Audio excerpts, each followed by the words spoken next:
Well, good evening, brushheads. It's Sunday night, it's 7 o'clock, and we're on Twitch TV. This is Painting with MkII John. I am MkII John, and we are back after our 2-week vacation for a little I can't even speak English anymore. I've been gone so long. Little convention they call TempleCon, and a little disaster they called the Super Bowl. Yeah, here we are, and who is with me? The one, the only, the co-host with the host, Mr. John Spencer. Say hello to the Brushheads, Mr. John Spencer. Hey, Brushheads, how's it going? God damn, it's good to be back on the interwebs. Yes, it is. Oh, my God. I've missed you. Yeah, I didn't know what to do last Sunday. I'm just like, what do I do? I'm just watching TV. Well, this is going to be an epic one. We've got 2 weeks of pent-up MkII John and pent-up John Spencer, so I can think of only one way to start off a show after that much pent-up, and that is we're going to release the Kraken right out of the old blocks. Hey, Ron! Ron. Probably should have washed that shot glass in between the two shows. Totally didn't. I don't know what that is at the bottom of the shot glass. Anybody can tell. It's probably just protein. I'm not worried about it. So how you been doing there, buddy? Good, normal. We got a lot of snow here in Maryland, but, a lot of snow by Maryland standards. I'm going to tell you what. I am absolutely butt sick of this winter. This winter can die in a fire. It has been ridiculous. That groundhog's going to get it from me. Oh, that groundhog is absolutely going to be fricasseed. I'm telling you what. For those of you who are subscribing to the audio podcast, we do have an audio podcast now for Painting with MkII John. You can get to it from the fabulous iTunes by looking up Painting with MkII John, or you can subscribe to the Muse on Minis feed, and you will get it automagically.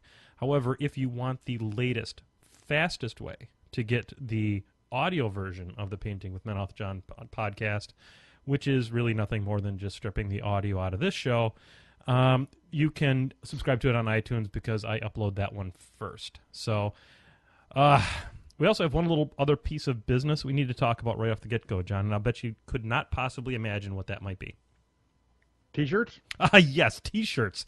The amazing, absolutely fantastic Painting with MkII John logo that you can see if you subscribe to the Facebook page for Painting with MkII John. It would be the parody, the fair use parody, mind you, of the Blue Sun logo from the far too early canceled Firefly show. And it is available for $17 on a little site called Teespring. And it's teespring.com/MkII John. And you can go there and place an order. We have 31 orders right now, I believe. It's either 30 or 31, I can't remember. And we needed 20. It's kind of like Kickstarter. So we hit our minimum, so we're funded, so to speak. And we have about 7 days left in the campaign by the time this podcast gets up. So get over there to teespring.com. It's /MkII John, and get yourself a Painting with MkII John t-shirt. Helps kind of defer the costs of the hosting for the audio podcast. And in exchange, you get yourself a swank t-shirt. So, John, have you purchased one of these wonderful t-shirts? Of course. Oh, I was number 19. Outstanding. I think I was number 1, 2, 3, and 4. And then I went back and I had to order one for one of the Brushheads who approached me from the Dark Omen Gaming Club. And I hooked him up, too. So he paid me, and then I did all the... I don't know. He must have been afraid of the internet or something. But, so yeah, get out there, and if you enjoy the show and you want a really cool t-shirt, I highly suggest $17. You can't beat it. So, all right, that's enough of that. So much for the serious pimping going on.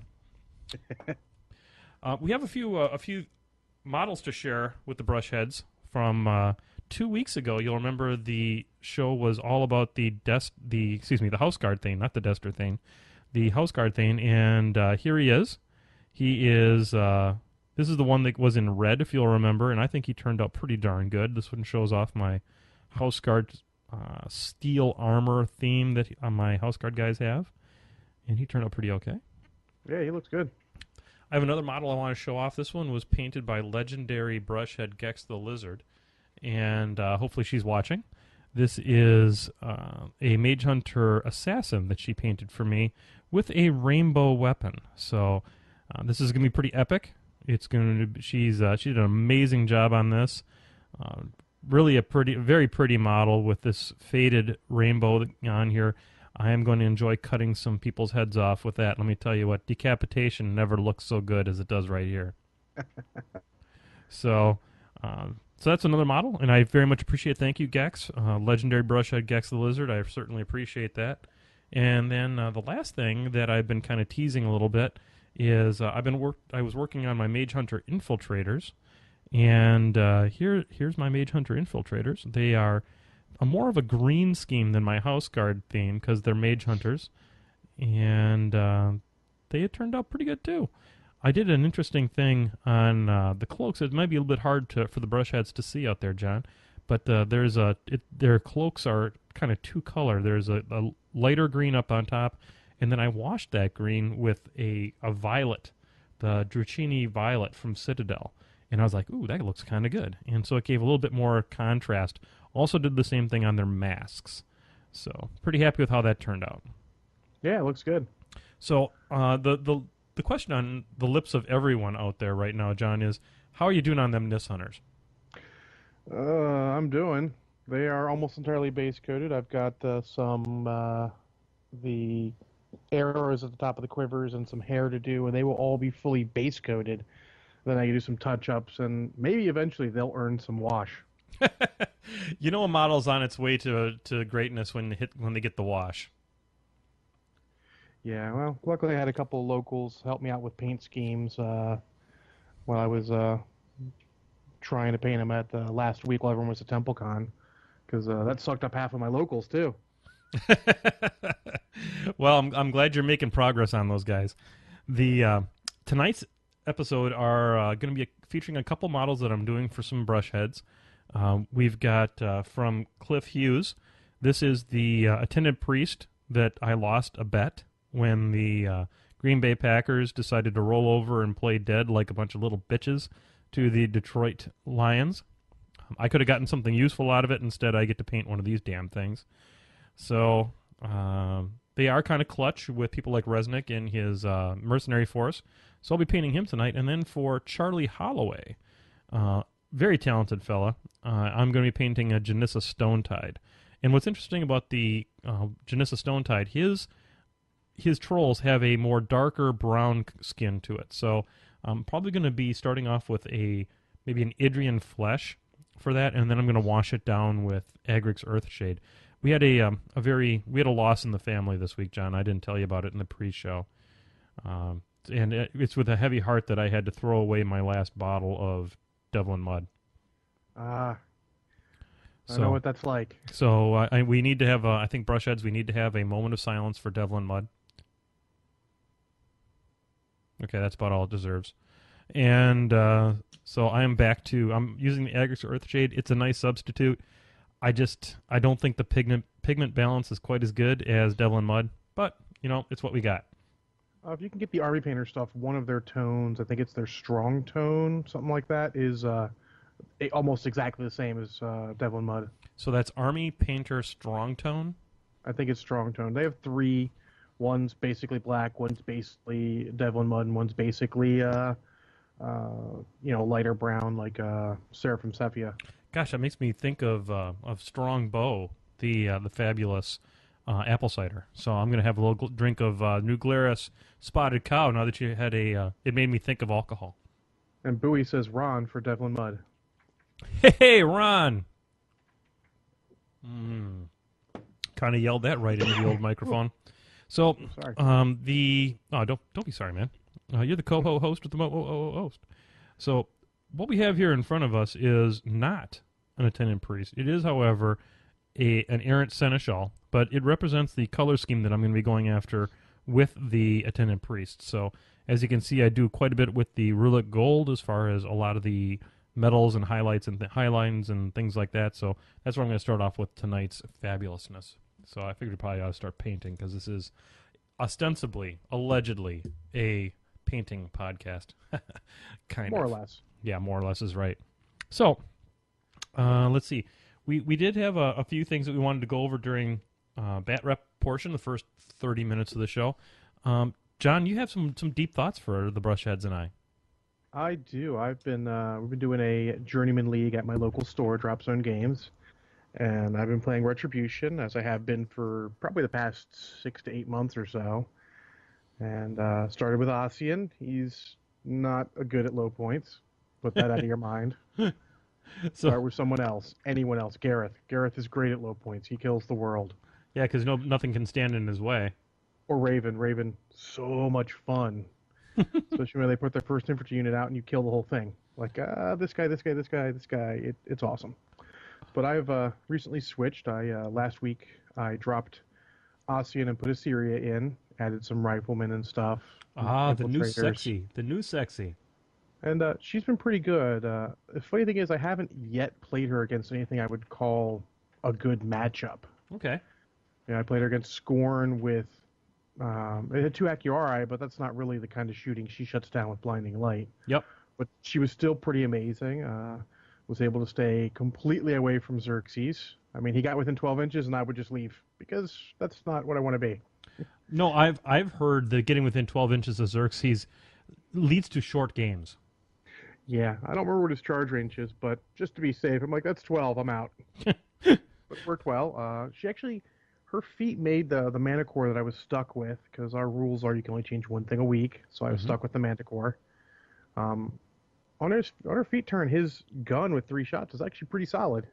Signs of importance. Turns out makes things good. Yeah. See also Assault Commandos. Yes. But that, and another deep thought is, everyone who said, oh, Rhett can get signs of importance all the time as a spell. No, they can't. Hell no. Turns out it's going to have a bad time. Yeah. So I only got a couple games in, because I only play to fill in points I'm running the league. Yep. Someone's like, I need a game. I'm like, I'm here. It's all good.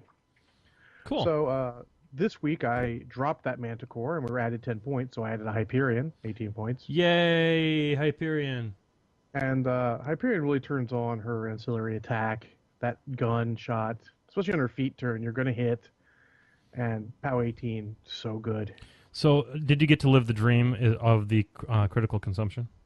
No, I've not yet faced anyone with small-based infantry with her. So when Hyperion first came out, I had him out there, and the first time I shot the Sparkle Burst gun, I took 8 Kayazis off the table in one shot. We had a 4-player game during one of the release events, and the guy got Rutger and Terran with the critical. Oh, that's some good. That's some good eating right there. I'll tell you what. Even though they were my Rutger and Terran, I was like, that's pretty cool. Yeah, it's one of those things when awesome happens, you just kind of roll with it and go, "Wow, that was cool." Yeah. So the Hyperion's been good. I mean, it really turns her on. I'd like to see what it can do. See if it crits more often under her feet. Just have to convince someone to play small-based infantry, not Man of War and Boom Howlers, which is all I've seen pretty much. Yeah, and not to mention that Satrati aren't exactly small base either. Yeah, I didn't have the Hyperion then, unfortunately, but I think it would have been better against them because they're not quite as good against that kind of POW shooting. Nope, I hear you. But I was able to blow a Khador Jack off the table in one turn with shooting. That's good times. And both of the guns actually only got one shot. The D3 guns, pressure cannons. Yeah. They only got one shot each, but between those one shots boosted, of course, because I can 8 focus, might as well give it to them. I'm not casting blinding light against Khador Jacks or freaking Man of War. That's not worth my time. No, probably not. And but it was good. It was enjoyable. I do think you need a Jack with a good gun or something to get the most work out of her. Makes up for her not having a weapon of her own. Yeah, I've heard people complain, a lot about the fact that she's a caster that can't do any work, and well, it turns out that a POW 18 gun is a lot of work not to mention the POW 20 fists. So Yes. she may not have a weapon on her, but she certainly has weapons at her disposal.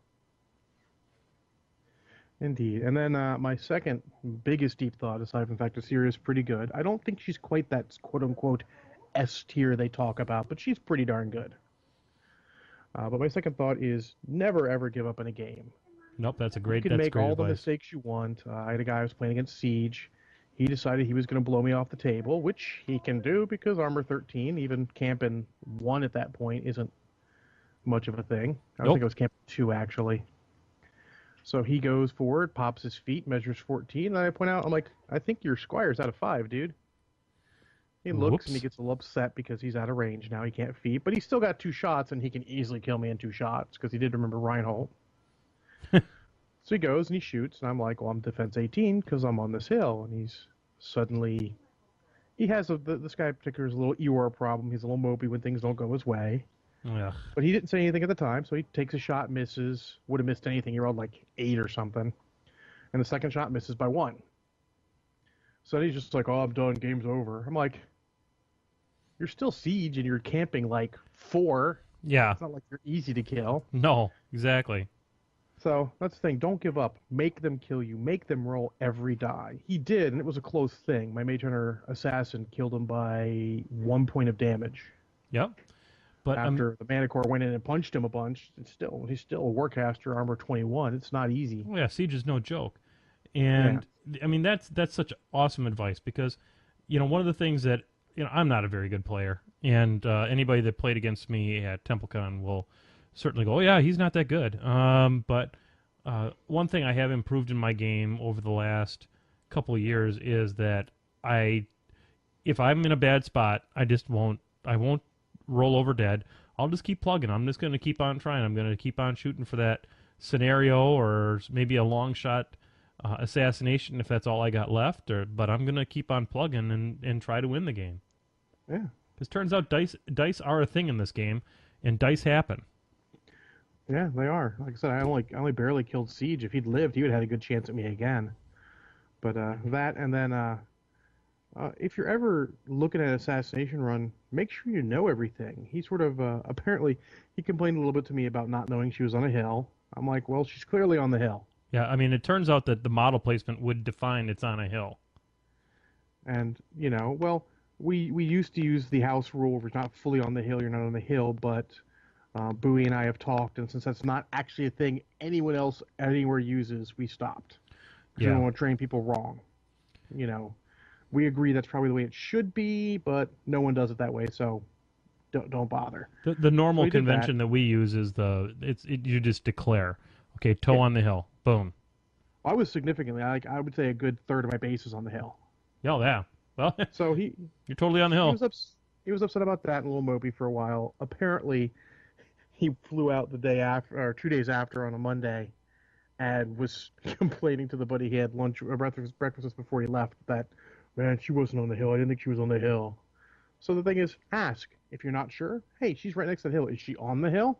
Ask a question beforehand. Sure, you may give away your hand, but it's your turn.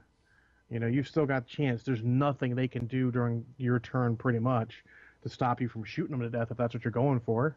Make sure you know.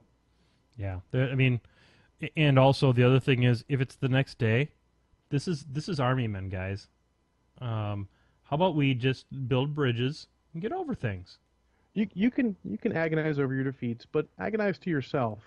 Yeah. If you're gonna talk about it a couple days later, go like, well, I came to this situation. What do I do to fix it? You always want something constructive. Never just complain about stuff. Couldn't agree more. That's not. That's the way to Still a handle good it in guy. a positive manner. Yeah, I try to do that with everything. Yeah. So that's my deep thoughts. Oh, that's I hear you had some epic games at TempleCon. I did once I got there, which was an epic situation, but we talked about that on the audio show. But I had some fantastic games. The first one I wanted to highlight was a game that I had against Charlie Holloway, the gentleman I'm painting the Janissa for. We did a game. TempleCon is somewhat known for its theme tables, and one of the theme tables that just it does better than almost any other table I've ever been in as far as creating memories is what they called the Cirrus table. Now, the Cirrus table existed long before the convergence was ever, even remotely close to being announced. It's been a table there for probably 4 or 5 years at least.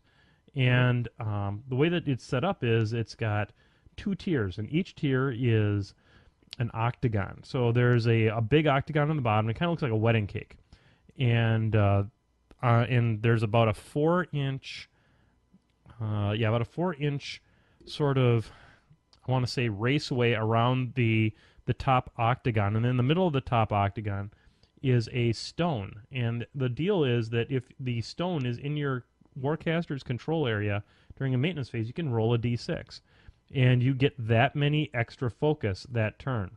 So, I mean, you have the potential of adding 6 focus to your caster. It's super cool. Now, what happens is if your opponent, if their control area also overlaps, they get to challenge. And if they roll higher than you do, you get no extra focus. If they roll the same as you, then you both take a POW 12 slam as if you've been hit by a heavy warjack. So you are going flying. And so Charlie and I talked about the game that I played on it with Brett Painter on the audio show that just released a couple days ago. And I had Thyra and ended up getting Thyra slammed into the wall for exactly what she needed to one-shot herself into the wall. So that game didn't last very long. But once again, super epic story, super fun. In this game against Charlie, he brought Calandra. So don't even get me started about Calandra. Star-Crossed is the most stupid-ass spell in the history of Privateer Press. Really? You're going to get to cast every turn a spell that basically is half of Ashland's feat. And kinda, yeah. Yeah, it's the defensive half of her feat, which means basically I never hit anything. I'm playing Thyra with the daughters. I've got 2 years of daughters. I've got the Flamebringers.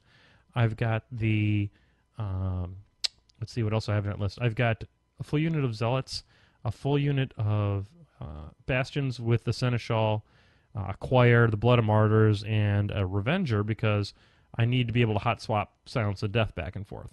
So I play that list, and I can't hit hardly anything. It's ridiculous. I'm casting Carnage every turn with Thyra, basically to make up for the fact that I'm down a die every time I roll. The only reason I'm hitting anything is because of Carnage. And so I've got the daughters. They're in they get into the Creel Stone, and they're killing everything he loves, and then he gets excited about that and forgets to cast Star-Crossed one turn. Ooh. Turns out she doesn't have a chance in hell without Star-Crossed. So I took my vengeance move for the daughters, lined up right behind that fat gypsy's ass, charged her, put Silence of Death on, and I go, you know what, Charlie? You know what actually the most devastating part of Silence of Death is? It's not really it's not really removed from play. It's actually the fact that you can't transfer or heal. So all that 6 folk fury you're sitting on, pretty much don't matter. So I took care of him and then threw Zealot bombs on top of him to take care of him the rest of the way, because she's got victim stats. Holy cow, she's got Harbinger's stats 14-14. Yeah, those are pretty horrible stats. Yep, it turns out Zealots can hit them just fine. So that was my one battle rep. I wanted to shout out to Charlie Holloway. He's a super sweet guy. Any other? And so, was there anything else from other than your deep thoughts that you wanted to talk about on the first part of the show here? No, but I have a question. I mean, it seems like you've made a bit of a 360 on the Flamebringers. Yes, I have. You playing with them a lot. Yeah. I decided for the most part at TempleCon, I was like, well, I got my Sevi one list, and I got I've got my Fiora list, and I've got my Harbinger list, and I brought along with me, just for grins and giggles, this list I called Hyperfast, which was a this Thyra list I just described, and I was like, just try it just for grins and giggles, and I immediately fell in love. I would like to state to the internet, I was wrong. Okay, this happens. Menoth John sometimes is wrong. It doesn't happen often. I am inspired by the creator, but in this case, I was dead friggin' wrong. The Flamebringers are legit. They can run 18 inches. When they do charge, you can occultate them with Thyra so that they will actually show up to the party. Mm-hmm. They sidestep, and I tell you what, I played a game against Paul from your local meta, and PwI, if you're looking in the chat room. oh, he's with us. Okay, I forgot that was his screen name. So I played a game against him, and we played an epic battle of Epic Striker versus this Thyra list. And at the end of the game, there were 3 models left on the table. There was Epic Striker, Thyra, and a Gun Mage. And that was it. It was 2 50-point lists, and that's all that was left. Let me tell you that those Flamebringers going off into the Stormblades and sidestepping and killing and sidestepping and killing and just tore right through there and just made all manners of troubles for Bowie on that one side. And but boy, first off, a fantastic gentleman Bowie is. So happy that you're here. So happy you're a legendary brushhead. Had a great time with you at TempleCon. And that was another one of the legendary games that I had over the weekend. Once I stopped playing competitively, I had some amazing games. I'm going to guess you won because, unfortunately, Bowie has no luck out of state. Really? No. What ended up happening was I ran out of things to hide from how fast he can be. And I'll tell you, it was... He basically... I was going to... What I should have done was I should have nailed him with Watcher, and then just gone from control point to control point, scoring points. But I didn't quite do that. I got greedy and tried to kill the Gun Mage, and I should have just left it alone. But anyhow, great game, and he won. So I didn't. That's a funny list in that sometimes it just runs out of gas. The Flamebringers don't. They do die reasonably quickly, but they certainly do their work before they enter the hurricane to be with their husbands. That's good to know. I mean, it's good to see. I mean, it's what I always say. You can't tell how good a model is till you actually play it. You might find what they're good at, or it might just be good for your play style. Oh my God, I'm so sick of this camera. No matter what I do with it, people just end up watching my fingers instead of actually seeing me actually paint. So I'm going to try and move this thing up a little bit more here for the brush heads. But I'd say the bottom of that base was pretty interesting. Yeah, this is watching the bottom of a base with Menoth John. Jesus, this is why the audio podcast is popular, because honestly, can you even see me paint? Most of the time I can. I've actually one of the younger young ladies in our meta who just started playing games in general. I turned her on, and she can learn some stuff from watching you paint. Oh, that's awesome. Well, that's cool. She's really new, wants to be good, quick, and she's learning. We'll tell her to watch the show, and if you see her in the chat room, we'll give a special shout out to her. Oh, I'd be surprised to see her in the chat room, but.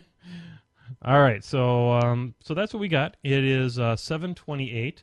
I just want to also send a shout out to Jason Rodriguez. He was there at the show. It was one of the guys that I had met the first time I ever went to TempleCon. Super sweet guy. He goes also by the name of Beastman, and got put up against his team in the first round, down with John and his nuts. We did lose that one 0-3, but it was super awesome to get a game in with Jason again.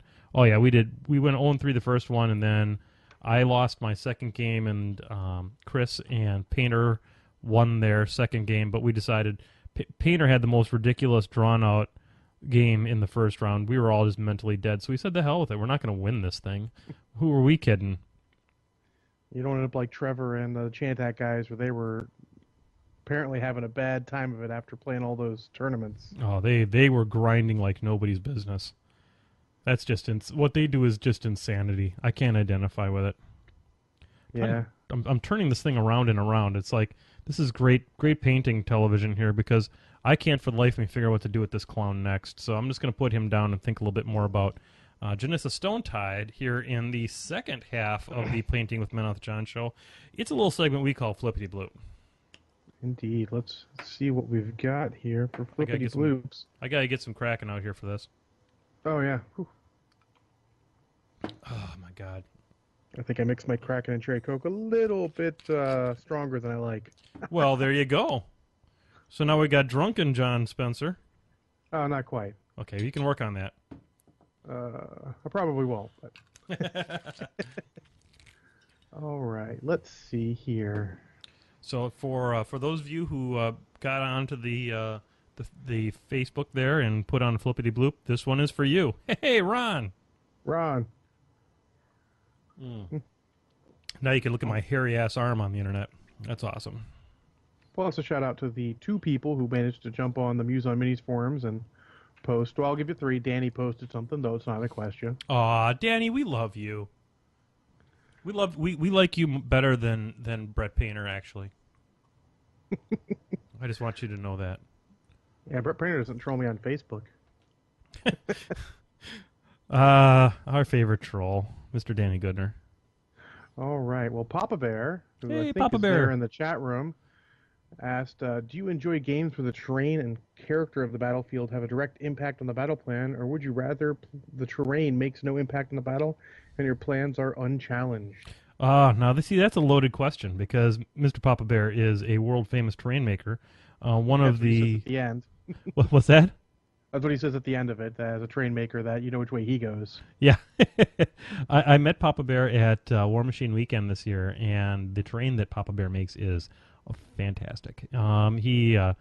His water effects and stuff are just top-notch. So I don't know, Papa Bear, if you actually sell that stuff or not, but if you do, let people in the chat room know or send me a link or something, and I'll be happy to pimp it on the show, because you are legendary brushhead now for doing Flippity Bloop. I honestly like a table that challenges. I think that Explosivo got a lot of flack for not this year's table, but the table before that one, which was a table that it was like a Signarin town. Did you ever see that one, John? Oh, when Keith Christensen versus Mike Puryear? Yes, that's the one. Yeah.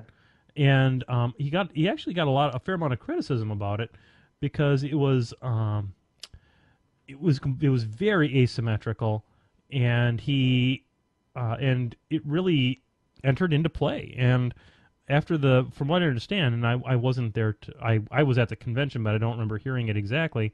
I forget. Somebody came up to him and said, what's up with the terrain on this table? And he said, well, did the table enter into your battle plan? And the player responded, why, yes, it did. And I go, isn't that what a table is supposed to do? And so I thought it was great. It makes tables where the terrain matters, unless it's a table that was made by Brian Geezy, in which case it's ridiculous. It should enter into the battle plan, because otherwise, that die roll at the beginning it's not as meaningful, and it's a thing. And that having a balanced army, one that can handle a lot of different terrain aspects, is an important factor. So I think, Papa Bear, that terrain should be something that enters into it, and I really respect people who do an awesome job of creating tables that challenge the army, that isn't just a big sandbox and stuff that you can just ignore it most of the time. What do you think about that, John? I definitely agree. I like it when terrain plays a part in the battle, though I don't like it if they skew it too much. The Devil Squid made a table of all walls for one of our tournaments, and it was horrific. Yeah. As someone who was playing a Colossal in 2 out of 3 lists, I looked at it and said, well, that's horrible. I got to plan for potentially having to play for that table, so I had to make sure my one list without a Colossal was available. I don't really want that, and the guys who played on it weren't a big fan. No, that's fair enough. And then Bowie and Centervale made a table that had a river running through the entire middle of the table, between the 2 players. Hooray! And that was pretty miserable too. Fuck men off. Rhett's not a huge fan, but those are probably the extremes. They're taking a good idea and taking it too far. Yeah. But anything short of that, I love it. I like non symmetric tables. I like it when I have to think about what I'm going to do because of the terrain. Yeah, one of the tables that Brian Gazy made for Madison is known as the Thousand Needles table, and that should tell you right away that it is just chock full of it's ridiculous.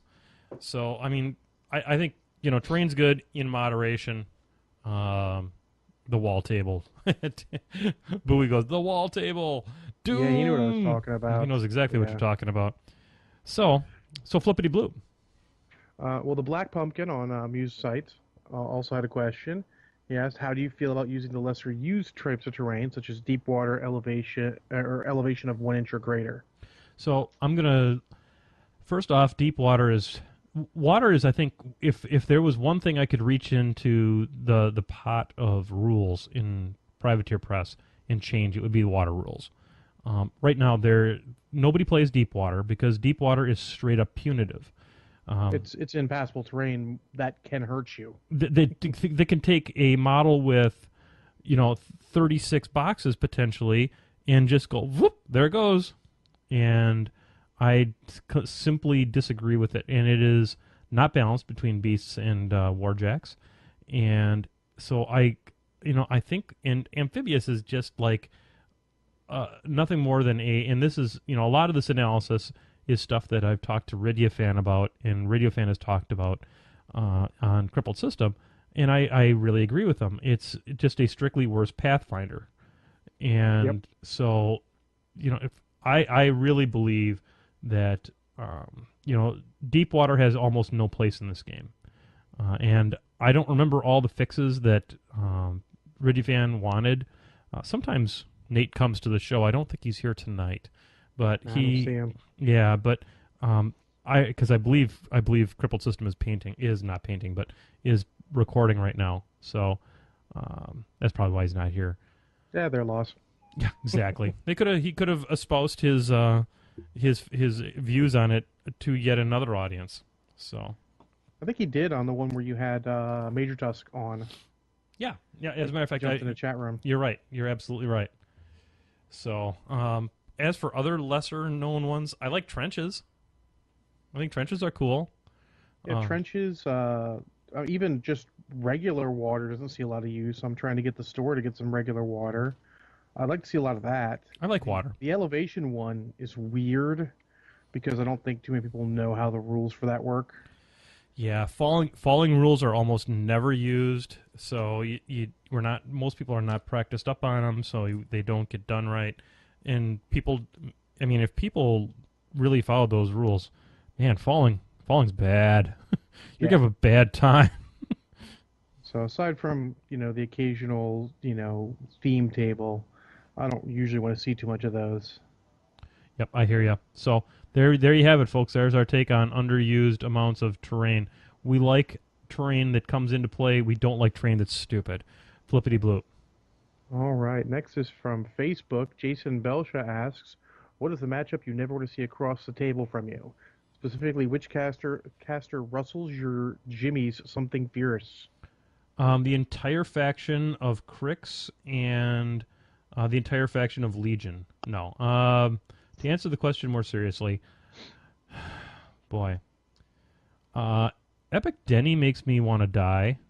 I don't care to see. I don't care to see Protectorate casters against me. I honestly get why people don't enjoy playing against Protectorate because it's not a lot of fun being told that nothing in your army works the way it's supposed to. But yeah, I would say Epic Denny is probably the one that I would say, oh God, I have to face that. Or Vale, Epic Vale. She's bad times. Mine are weirder. Mine are, I really don't like Krios 1 because he's kind of the complete package. Yep. It's get rid of your magical ability to stand up and then knock you all down. There's like too much synergy in one model, in my opinion. Yeah, I mean, And then I really don't like Defender's glitching. Ward is a hell of a spell. I'm okay with Defender's Ward. It's just the ability to have a feat that's really amazing, and then stop maybe half the ways of getting around that feat. Yeah. Unlike when you get other casters who have a feat and it's like, oh, here's one way to get around your feat completely, and nothing you can do about it. Yep. And really, there's only a few factions that have no knockdown. Yeah. So. But yeah, that and Goreshade 1, because that one spell he has, I forget the name of it, the one where you can't cast spells or use your feet Yeah, in his Mage Blade. control area. That's horseshit. There's no two ways about that. That's not a spell that should be in the game. I'm so glad that that guy gets no play. Yeah, I'm worried with the new Skull, people might play him. I picked one of those up for myself. Yeah, I know. Bowie picked up one for one of the locals too. Hopefully, he doesn't play him too often. That and by the way, anybody who plays Goreshade 1 in a mangled metal, you're a douchebag, and I don't want you to listen to my show. I'm just saying. A couple guys wanted to play him in the Journeyman, and I politely asked them to not. Yeah. Because we had a lot of really new players in that. Well, again, horseshit. Yep, he's a walking negative play experience in ultra low point type deals, and I'll tell you, I had more than one run-ins with a couple of guys in my meta when I was in Utah, and I'm like, really, you're bringing him? What? So, do you just like don't have any confidence in your skills, or what's the deal? Because you really need that big of a crutch. Anyway. Yeah. So next one. Next one is for Brett Painter. Oh God, do we have to answer this? It's actually a legit question. Okay. What non-privateer press miniature game would you like to get into? Oh, okay. Well, that's surprisingly insightful from him. So non-privateer press miniatures game. Okay, so it's not going to be Wild West Exodus because I refuse to line that clown's pockets. I would have to... Okay, so I'm going to put the caveat on this is that somehow, miraculously, my local meta picks up another game other than War Machine. I'm going to say Malifaux. Okay. And then if not Malifaux, I'm going to go Infinity. Just because I think the models for Infinity are sort of amazing, and the reaction system seems really cool, and it's low model count, but almost by design. So I wouldn't have to paint a ton of stuff to get into it. Well, how I about you, played Johnny both boy? those games because I'm crazy like that. Yeah. And even though the locals have gotten into Dark Age and Drop Zone Commander, I cannot let these guys go to any more conventions. Someone's got to keep them in check. I'd actually say I'd like to play, I don't know, like Flames of War or Dust, something kind of World War II-y. Okay. Boy, there was a lot of Flames of War at TempleCon. Or my personal favorite was AE World War II because it was skirmish based. Okay. Forsaken Pop-Tart, we already play X-Wing. God. We already got that stuff. I'm sorry. Yeah. I already play that too, and that is a natural. X-Wing is so good. But yeah, I mean, AE World War II is cool because it was skirmish. It was weird World War II. Sure, scratched all those itches, but it just never caught on. Yep. I hear The local distributor never got any in stock. Like, I got the basic rule book from a guy in a trade, guy who worked at the local distributor, and then never got anything else because they just never got it in stock. God. I even talked to the guy who owned it, sort of in a professional capacity, which was funny. I was working at Games Workshop. He emailed us about something, and I recognized his name, and we had a little chat by email there. Dear business owners, make sure your game's getting out to the people. Jeez Louise. I hear they had a Kickstarter, but I totally missed it, so we'll see. Fantastic. So Flippity Bloop. Indeed. Let's see. The next one is from Scott Hebel II. Nice. And have you ever been successful with two-brush blending, and do you consciously challenge yourself with new painting techniques? Okay, that's a two-part question. First off, I don't understand two-brush blending because I'm not a very good painter. I just am a guy with a painting show. That doesn't mean I'm necessarily good at this. I'm a passable painter, but I would love to learn about that. And maybe if I go to a convention, maybe like I know Adepticon has a fair amount of painting seminars and things like that. So that would be a good thing for me to learn about. As for challenging myself, yeah, actually, I do that. Mostly in the area of airbrushing, and I'm just learning my airbrush and how to use it and how to do, more detailed stuff. Because doing base coating is pretty easy. I mean, if you look at the attendant priest that I started on, essentially all I did was I took sanguine base and I diluted it down with some Windex, and then I sprayed the whole friggin' model. That's all there is to that one. Now, when I did my infiltrators, I did something a little bit different. I took, and I think you can actually see it a little bit. I'm going to try, hopefully, point it out to you here with this Mage Hunter infiltrator. But I did a 3-color fade with the airbrush. So I started off with a color called dark green, and then I put on another color from one direction. So I'm going to be holding my brush in the direction that I was holding the airbrush. And I brought with it something called Orc Complexion, which is from Badger, and just gave it like that, just to give it a little bit of highlight. And then I came back one more time with something called Gremlin Green, which is another Badger product, and just gave it another little highlight in the same area to try and give it that dark to light fade. And you can see the back of it is all pretty dark. And then when you flip it around to the front, it's very subtle, and it's mostly not that subtle. You can't hardly even see it anymore because of the washes that I used. But that's kind of the thought, and I'm trying to do more and more of that. I'm trying to get to the point where I can use the airbrush to do more detailed work, because I know that it'll make a really positive impact as far as how fast I can paint and things like that. So that's kind of what I'm doing. What about you, John? How do you challenge yourself with a paintbrush? I don't challenge myself too much. I mean, I'll try new techniques when I hear about them. I watch some painting videos from one of our favorite YouTube channels, Mini Wargaming. Yeah, I love that channel. His stuff is legit. I actually have done 2-brush blending, as crazy as it sounds, a couple times. I'm not very good at it, but came out okay. I did one a long time ago with a old resin Forge World model, like probably 15 years ago. What is it? It came out okay. What is two-brush blending?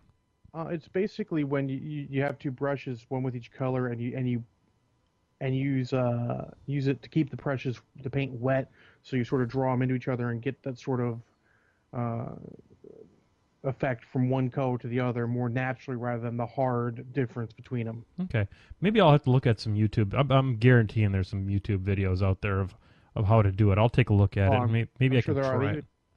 They even make double-sided brushes to do it better.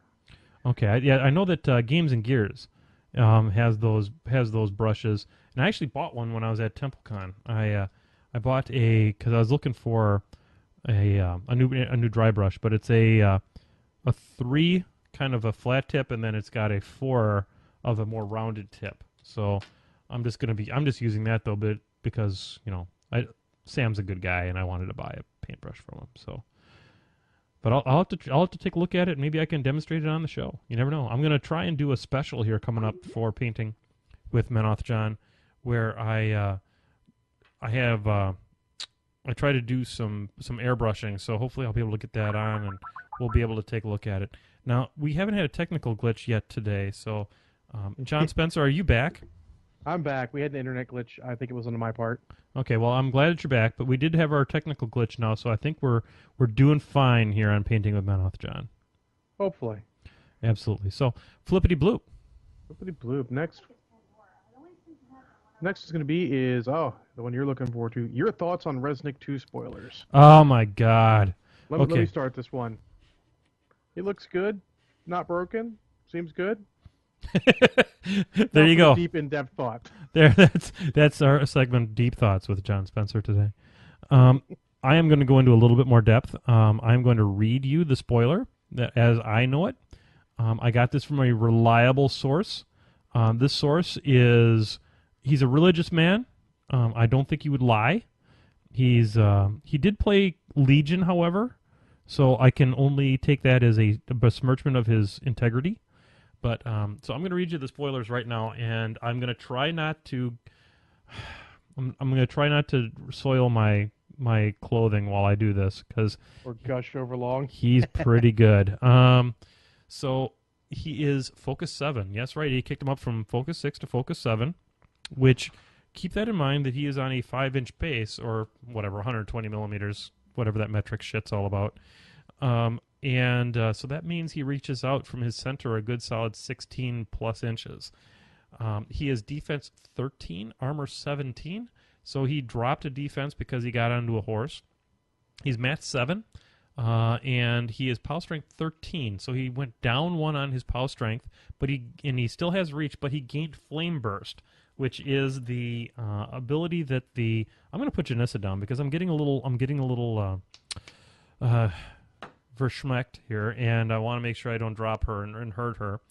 The flame burst is the ability that the Avatar of Menoth has on his sword. So anything he hits and kills, anything within 1 inch starts on fire. So he has terror, takedown, which I believe is grievous wounds, right? So he avoids tough. Similar, yes. So I think he avoids tough. Yeah. Lamentations of the Suffering, which means non-magical ranged attacks automatically miss. So it's not quite as juicy as I originally heard, where everyone was talking about, oh, he's got the rack rule. So no, it's not the rack rule. It is almost as good as the rack rule. It's essentially the choir's song of passage. So, and that's while he has a focus on him, right? Correct. That is what I understand it to be. So racks are auto-includes with Resnick. Had to take a little sip of the cow there because this is all too much for me to handle in one shot. His spell list, this is where it gets amazing. He has Death March, +2 Mat and Vengeance. So, oh God, the Daughters of the Flame, the only thing that makes them hard to deal with is the fact, or makes them a little bit easier to deal with, is they're only Mat 6. Oh, no, they're not. They're Mat 8. So they're going to hit everything that they touch. And then they get the Vengeance from Death March, which is essentially what Thyra gives them as a part of her elite cadre. He got to keep Iron Aggression. Hot damn tamale. He got Creator's Wrath, which I affectionately refer to as Blood of Viagra. So he does the spell, and all of his attacks are boosted to hit and boosted to damage automatically. Hallelujah. That's pretty good. Yeah, that's real good because he can actually hurt something. He has Lamentation. Remember I was talking about that 16-inch plus bubble around the center of his chariot? Yeah, Lamentation. So, hallelujah. That's a pretty good one. He has Flesh is Weak, which is his signature spell. It's the one that we saw them decode the runes on. Flesh is Weak is a range 8, POW 12, AoE 4. Models hit, cannot run or charge. Hello, Bronzeback. God, I'm going to love sticking Bronzebacks with that thing. Oh, God. It's so awesome. So, what does that mean? He gets, he will definitely have Arc Nodes in his list. So, better go ahead, and if you don't have Revengers, get some, or if you want a Guardian, get one of those. He has as his feat, he has the enemy models in his control area suffer -2 defense, and when an enemy model in his control area is boxed by a ranged or melee attack, you RFP the model, hi Morvana 2, and place a 4-inch AoE on that model boxed, and every enemy model under the template takes a POW 12 fire damage roll. So it's every model, not every enemy model? Let's see here. Every enemy model under the template takes a POW 12, so it avoids the good guys. That's kind of weird. Oh, it's fabulous. No, yeah. It's kind of weird because someone mentioned that he kills a lot of his own models with Resnick, so it sounded sort of like, it was on the Primecast, sounds sort of like maybe he was misleading us, or maybe we got the wrong information somewhere. Who knows? What do those guys know about this game? Anyway. Yeah. So it's fantastic. He's speed, I believe he's speed 8, and he is going to be amazing. I mean, he's everything that I've always wanted Resnick to be. He lost Engine of Destruction, which is kind of a shame, but his speed makes up for it in the fact that he's 3 speed base faster, so he's basically got real similar threat ranges. And he, at Focus 7, if he decides to just face tank, He'll be armor 24 with 3 little mechanics sitting behind him, repairing him every turn. He is going to be hell to pay. Hey, like I said, sounds legit. Sounds pretty good, but not broken, which I like. Striker 3 on the other hand is an aberration against God. He sounds pretty good, but not broken in my opinion too. But that's as an ex-Signar player. He is amazing. And that question was brought to us by Cameron Karasek, who I forgot to throw his name out there. Yeah, otherwise known as Blog from the. Okay. He does the Dice Rage Live podcasts with Tin Man XL. Cool. So he's a super sweet guy. Glad to see him joining in on the show and getting his legendary brushhead status by submitting a Flippity Bloop this evening. So, any other Flippity Bloops there, sir? We got 2 more. Oh, that's awesome. We got 4 minutes and 2 Flippity Bloops. And you'll recognize these names. Paul Johans, also known as Bowie on our chat room. What up, Paul? Asks, how far would you drive to a convention? How many tires need to be sacrificed to the tire god to get there? You are such an asshat. So as it turns out, the answer to the question is 3 tires have to be sacrificed to the state of Indiana. And how far would I drive? Apparently somewhere around 1,045 miles. I will never do that again. For those of you who didn't listen to the audio podcast, if you want the extended dance version of the story of how Menoth John got to TempleCon, download it, listen to it. But I'll give you the Reader's Digest condensed version right here. I hit a pothole in Indiana, blew out my front tire on my driver's side, injured 2 other tires, so I got to spend $600 in tires the second I showed up at the convention. Luckily, you have a full-size spare, which in my past I know is super legit. Yep, thank you, Volkswagen. So if you're not driving a Volkswagen, I would suggest you drive a Volkswagen. They're pretty sweet cars. Mine gets 40-plus miles to the gallon on diesel, but don't drive from Wisconsin to goddamn TempleCon. It is simply just not worth. I spent a cool $1,000 getting back and forth between spare parts and other nonsense. So just don't do it. It's not worth it. So my answer to that question would be I'm not going to drive, but I'll ride with anyone, and I don't care how far away it is, and don't care how many tires, because it's not my car. Ba-dum-bum. But that's because my car is a POS. So. Flippity bloop. All right. Well, this one, you may recognize this name too. Belinda Lawrence asks, which restaurant will you never ever visit again under your own will in your lifetime? That has to be the Corner House in Racine, Wisconsin. It's funny that Belinda would ask that question. I mean, it's very ironic.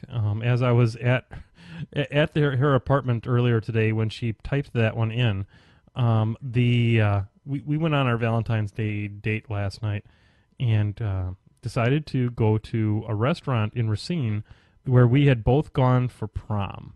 And this was for those of you who know me, I'm about 1,000 years old.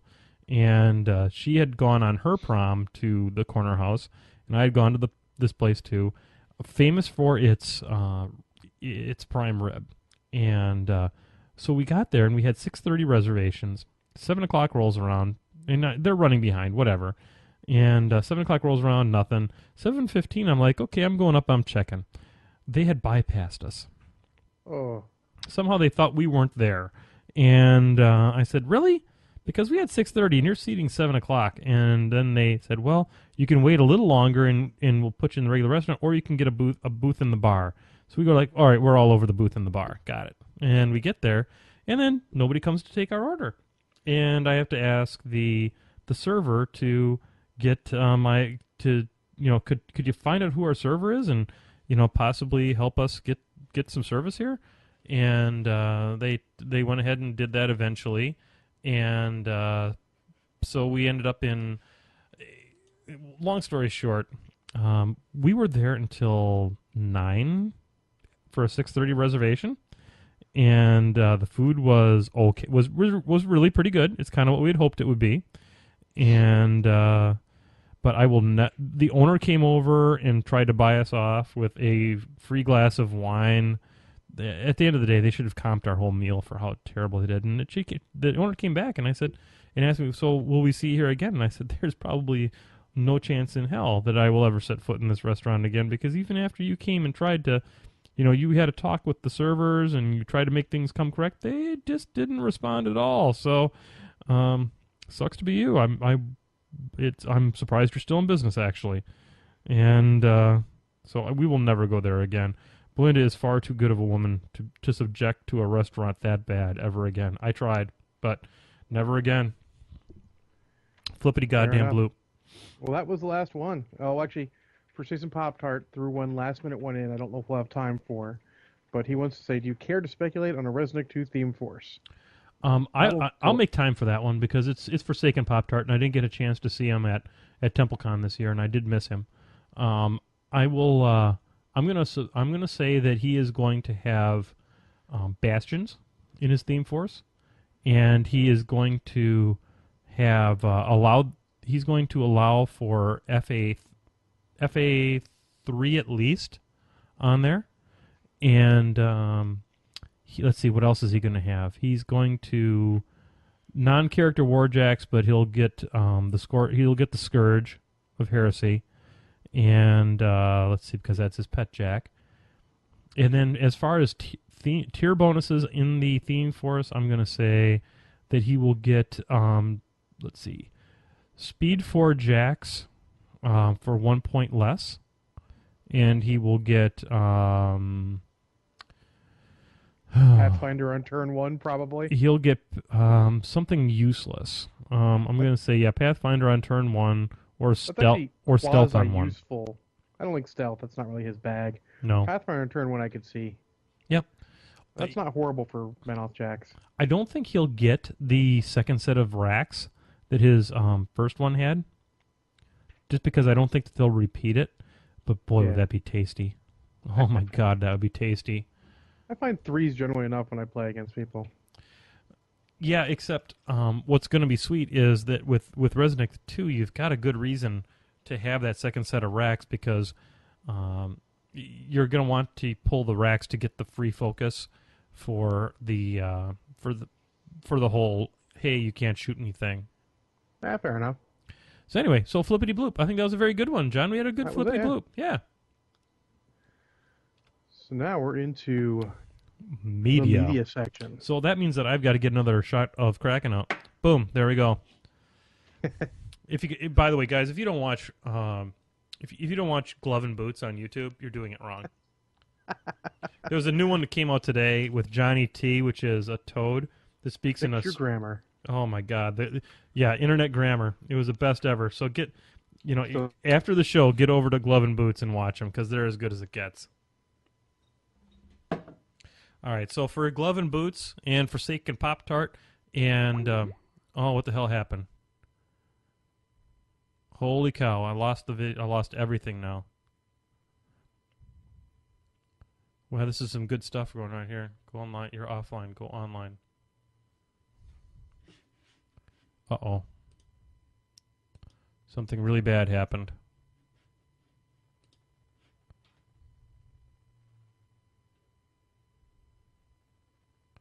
All right, so we're going to just kind of keep on going on here and pretend that the show is still happening.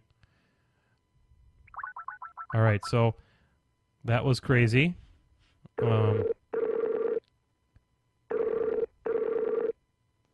Hey, John, are you there? Yeah, I'm here. Wow, I think my whole internet had a heart attack on that one. Oh, that was yours? Because mine went a little squiggly, too. Yeah, I think maybe we could be under attack right now. That's possible. I didn't say anything, but we're loading video right now on the feed. I hope that we're gonna come back on Twitch TV. We're still encoding. I'll put throw a chat message out to those guys. Yeah, let's see if anything comes up on here. Wow, the show just really had a heart attack. Oh, while you do that, I'm going to go ahead and continue on here and have a little shot of Kraken for a successful Flippity Bloop. And, hey, Ron. Ron. Failed to load video. Awesome sauce. I'm not getting anything there. Let me throw some chat at some dudes. Encoding to file and streaming to primary. So, let's see what we got going on here. I still have internet. Let's see what Centerville says. He's chat with him on. The encoder's had a complete heart attack. I don't know what's going on here. Huh. Let's see. Reloading. Okay, Okay, so I've restarted the feed under a different name. Got it saying live. Let's see what we got here. This is going to be an interesting. We got a lot of viewers. We had 63 damn viewers. I don't think that's right.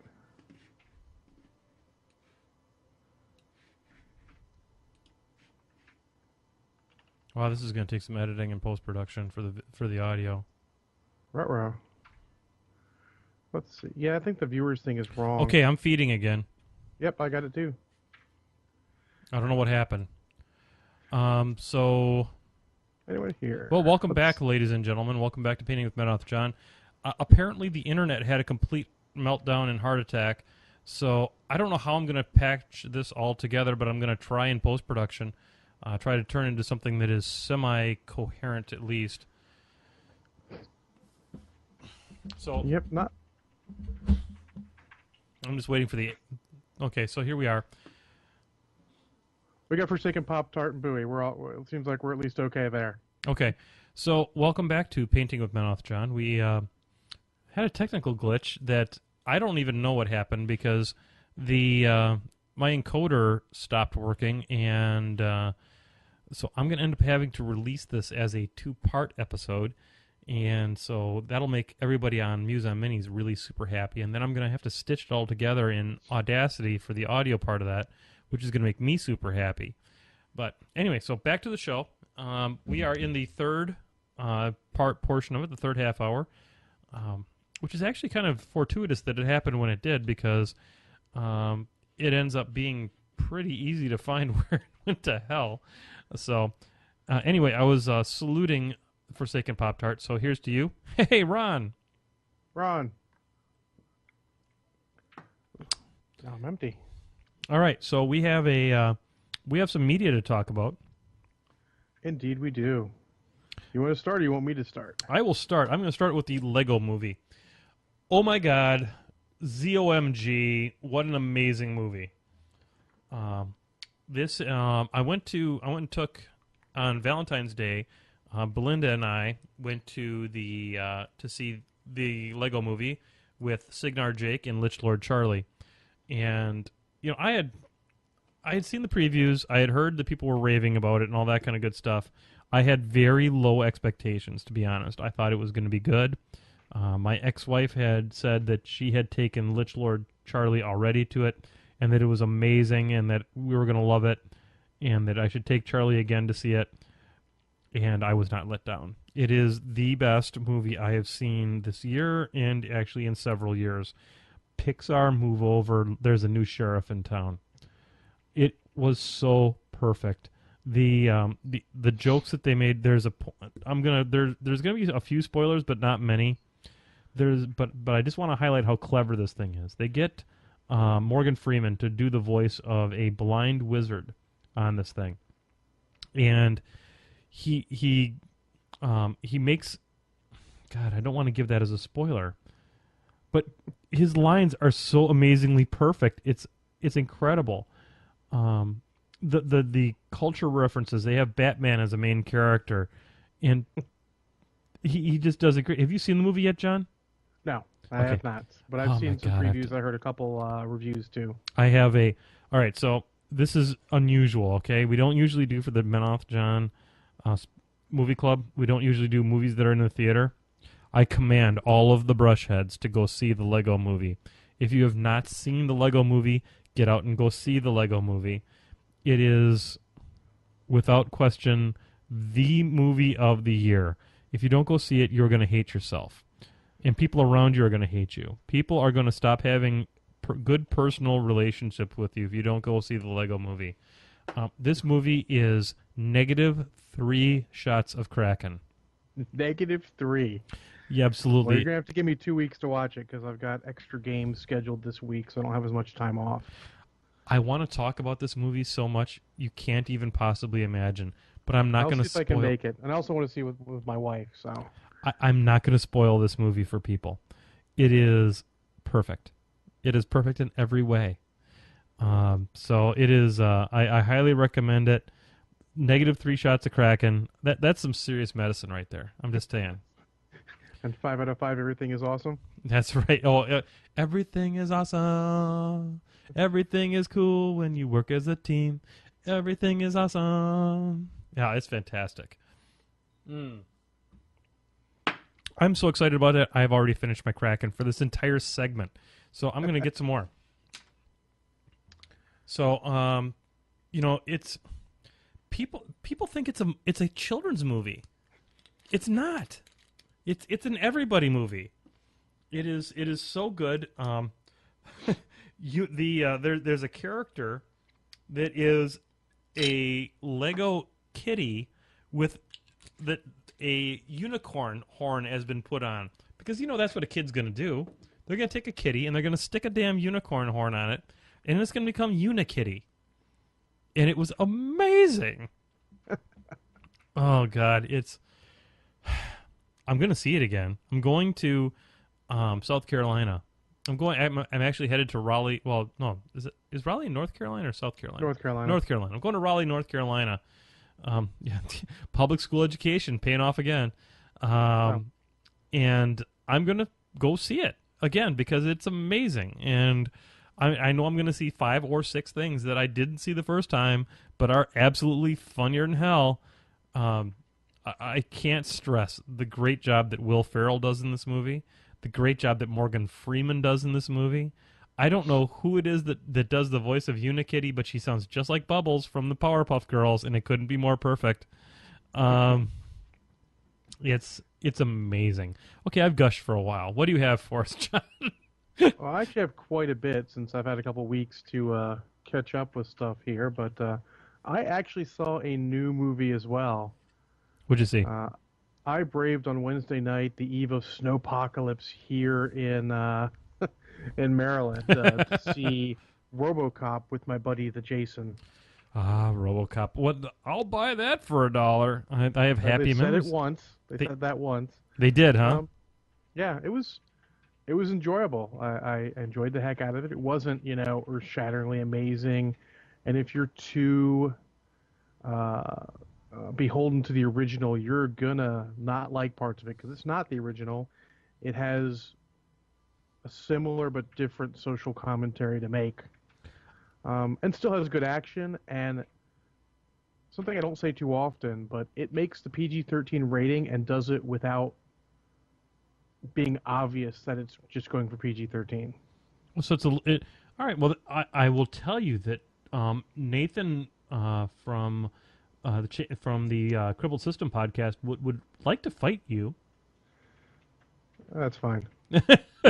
I think you can. At take the end him. of the day, I went to a movie and enjoyed it. He went to a movie and didn't enjoy it. Who's coming out ahead? Sounds like you won. Yeah, and actually, my buddy the Jason, he enjoyed it as well. We had pretty much the same exact opinion of it. It was good. No, I mean, it's not great. It had some good action. Samuel L. Jackson in it is hilarious as Fox News. He basically plays Fox News. That would be hysterical. Does he swear a lot? He does not, only at the end, which is hilarious. But we start off the movie, and it starts off with him. It's called, like, the Novak Element. It's sort of his show. The Novak Element. Guy. Yeah. And he starts off the Jason starts off chuckling, and I'm like, what's he chuckling about? And he's like, just say MFer in your head after everything he says. And that is pretty funny. That's some good stuff right there. Yeah, but it was good, had good action. No real standout performances, I think, aside from Samuel L. Jackson, but he's good in just about everything. He is awfully good. The guy who plays RoboCop was decent. The action was decent. It was just a good, solid action movie all around. I'd give it maybe 2 shots of Kraken. 2 shots of Kraken? That's not too bad. I mean, you probably want 2 shots of Kraken to go see a movie like that anyway. Yeah, less if you're not beholden to the original. I mean, I love the original. I saw it when I was 12 because my mom loves me. And oh my God, she took you the original when you were 12? Absolutely, my mom's awesome. Your mom is awesome, but that's a She brutally still hasn't violent seen the movie. scene in the original where they basically kill. She hasn't seen the whole scene where they kill him. Oh my She god. closed her eyes for that. She said she closed her eyes on it every time it came on cable or we watched it on video. That is one of the most delightfully brutal scenes in history. It is. It's the reason we have NC-17. It most certainly is. So that God. was good. Like I said, 2 shots of crack. And I mean, I probably enjoyed it a little more than that, but I would say the average bro said rating should be about 2 shots of crack. And Makes sense. Makes sense. So, that's a reasonably decent recommendation, I would say. I'm going to let's see. I have on here going to talking about some music and stuff like that. I do want to, however, do a quick shout out to a movie that I watched last night that with my son, my 10-year-old Signar Jake. I got him for Christmas, and I think this is going to go down as one of the seminal purchases of any holiday I've ever done. I bought him Ender's Game as the book, and he devoured that, and then he went on to he's now reading Speaker for the Dead, and he cannot wait to get to Xenocide, and so I did a good. I got him turned on to some good stuff, so I'm gonna recommend, and I did watch the movie Ender's Game with him this weekend, and he liked it. And the first words out of that boy's mouth was, "Wow, that was fast." So I was amazed. A 10-year-old picked up on the pacing issues of that movie immediately, and I said, "You know what, son? That's exactly the same criticism that Belinda and I had when we saw it too, and that is that there's so much of that book that doesn't make it to the movie." And there's so much of the pacing that you lose because they honestly they did it right, because they did not turn it into 3 movies. They didn't go all Hobbit all over it, and just try to go for the money grab. They did what they could in 2 hours, but they maintained the flavor of the book, and they maintained the sort of feel that they had. I thought it was an amazing movie. Jacob loved it. Belinda loves it. I love it. I'm going to give Ender's Game, the movie, I'm going to give it 2 shots of Kraken. And I'm only going to give it the second shot because of the pacing issues. I really thought that and the fact that the whole subplot with Valentine and his brother completely goes away in the book, in the movie, and it's there in the book, and I love that part of the book. But you can only do so much, and I appreciate that the directors didn't lose their damn minds and turn it into 3 movies. So I'm going to give it 2 shots of Kraken. so should I watch the movie first or read the book first? Read the book. Okay. The book is on my Kindle. The book is a masterpiece. It's if I had to point to a single piece of literature that was the most formative of any that I read as a child, it would be Ender's Game. Excellent. Yep. Ender goes from a very passive victim role to the most amazing badass in the universe, and you get to watch every step of it, and it's believable. It's an amazing book. Yeah, I've heard about it for a while, but I never heard about it until recently. Yep. I didn't hear about it when I was a kid, but I was more of a comic book guy. It'll make you want to read the entire rest of the series. Cool. So, I'm sick of painting. I'm just letting you know that. It's 10 minutes left in the show, and I'm not going to paint anything, but I'm going to talk. So, all right, so the next one we have on the list, we've talked about, I'm going to talk about a game that I played at TempleCon, because this is the media section, John. This is the part where we talk about anything we damn well please. And I'm going to talk about a game called Skid Marks. And Skid Marks is going to be going up on Kickstarter. It's not there yet. It's going to be published by a fledgling productions house by the name of Iron Box Games. Recently, they did a game called Angry Sheep, and Kevin Clark is the mastermind behind that. And Kevin Clark is a super sweet guy. He used to work for Privateer Press, and also used to work with Cool Mini. The reason that the Rivet Wars manual is as good as it is because of Kevin Clark, and I super sweet guy. And he and Jan Falange have kind of, who is Devil Squid from the forums, have kind of joined forces. And they are making this game called Skid Marks. It's a vehicular combat game. It's a card-based game, and it plays quick, and it is super sweet. So, essentially, it uses the King of Tokyo kind of mechanic, where you have 6 dice, you roll them, you get 3 rolls, and the different symbols on the dice give you different things that you do with them. And the idea is to traverse a pattern, a roadway, if you will, on the board, and you can buy bad things happening. It's like King of Tokyo, but there's more. Believe it or not, even though in King of Tokyo you're punching your opponents and stuff like that, I would say there's even more player interaction in Skid Marks than there is in King of Tokyo. So I will let the brushheads know when the Skid Marks the Kickstarter happens. The Iron Box Games folks are experienced with the Kickstarter, so I can guarantee you that the Kickstarter will execute well. Kevin's got a lot of experience in that kind of stuff, so he's not going to let it go awry. So I highly recommend it. It's a beer and pretzels vehicular combat game. If you're looking for Car Wars, it's not even remotely Car Wars. It is a King of Tokyo like roll and move game, but it's got a lot. It's simple. It's something you can teach your kids. It's something you can play as a filler game between big games. Highly recommend it. Had a hell of a time. I'm going to give it 3 shots of Kraken, but here's why I'm going to give it 3 shots of Kraken. It's not because it's a bad game. It's because it plays better when you've had 3 shots of Kraken. So I would highly recommend the Skid Marks. That is another one of my media recommendations for this week. You got anything else for us, John?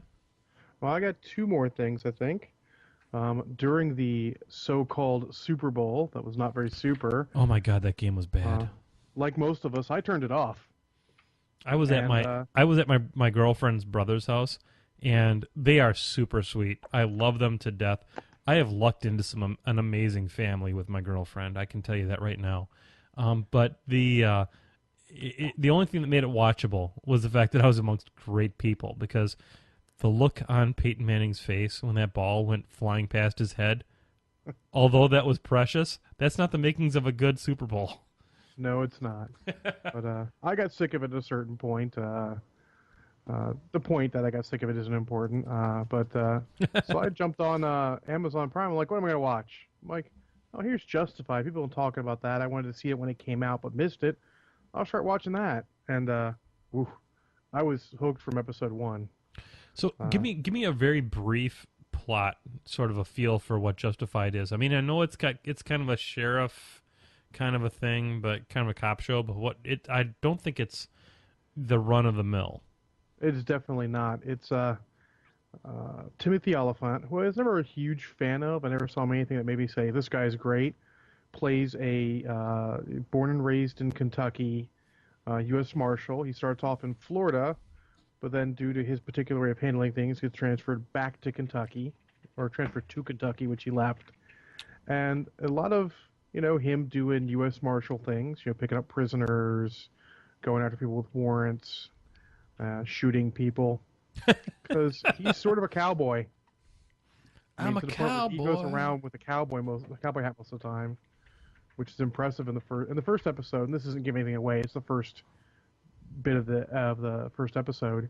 He's in Miami with a cowboy hat on, walking up. He tells the guy, "I thought I gave you 24 hours to leave town, or I was going to shoot you." And it goes from there. And does he shoot him? Oh yeah. But the other guy drew first. But he shot first.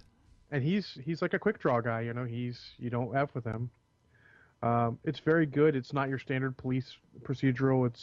He's interesting. He's an interesting character.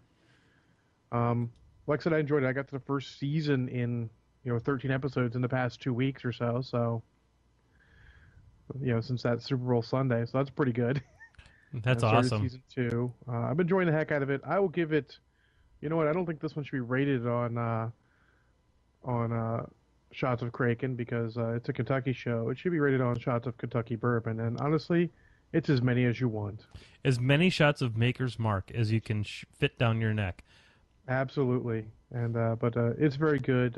If I were to rate it on the Kraken scale, I'd say one shot of Kraken. Very nice. That's a strong recommendation, man. It's realistic. It's good, but it doesn't rub your face in it. I got bored of people just looking at the 3-4 models in front of me. I decided to give them a tour of the painting rig here at Painting It's the an interesting Mountain. tour. There you can see Booze. Booze is an important part of the the painting area, apparently. Yeah, and lots of paint. And then my last is I actually bought two CDs this week. Nothing new, just old stuff. I was poking around Amazon and they had some CDs for $5 on MP3, and I'm like, $5, the price is right. So I bought the Rush Greatest Hits. Oh, for God's sakes! Now, which one did you get? It's their greatest hits. It's called Spirit of the Radio. Their greatest hits. Okay, It's really good. I mean, every track is good. yeah. They have about a half a dozen greatest hits albums, and they are all money because as long as they hit the Permanent Waves album, the Moving Pictures album, and the Signals album, you're pretty much solid. It's got all my favorites. It's got Red Barchetta, which may be my favorite Rush song off the top of my head. Yep, from Moving Pictures. Yep. So that was really good. Bought it, just boom. Then I'm like, hey, look, they got Styx Greatest Hits. I like Styx. I'll buy the Greatest Hits. Turns out all Greatest Hits albums are not made equal. Styx might not be the band that Rush was. They are not the band that, even though they had way more commercial success, Yeah. plenty of, platinum albums, did some great things. I would say they're about 50%. It's 16 tracks, and I would say 8 of these tracks are really good, and then the rest are between meh and meh plus. At some point you want to shoot yourself over hearing the words "Domo arigato, Mr. Roboto." That song's meh plus. It's not horrible. It gets a little old. Holy cow, John! I just got a notification that Meg Maples made comment about two-brush blending as a result of probably what the hell we were just talking about. What the hell? How did that just happen? Well, it happens. Yeah. All Anyway, sorts of people want. I didn't mean to interrupt your story, but I was just No worries. I was like taken aback by how somehow, because it was to Lauren, who's in Australia, somehow ended up in that tweet too. Weird. It's a surreal universe we live in.